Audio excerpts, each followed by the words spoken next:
Hey, this is Richard with FoxAirandHeat.com, working on a 3 carrier 7.5 tons, and we got another 5 ton next door that we did for a customer.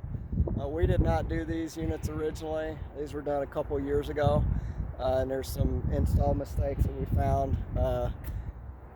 Cracked drain pans, voltage not hooked up right, wiring not hooked up right, so we're fixing all that stuff.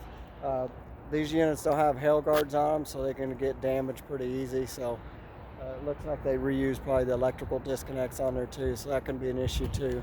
So we're fixing the voltage. We changed from 208 to the 208 tap on the transformer to the 230 tap.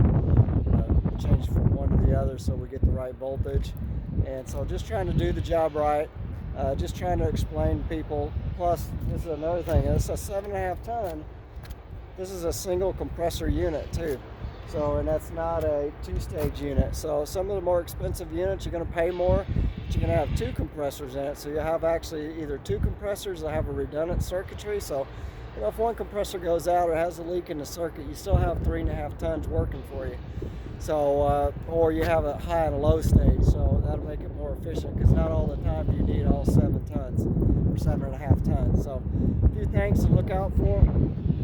It's probably really windy right there, so I'll try to move over here and get out of the wind.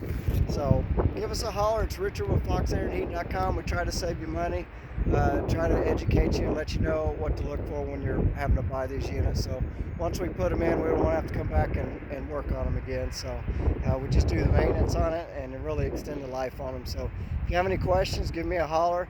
Make sure you give us a thumbs up, like, hit the subscribe button, and I appreciate it. Thanks for watching.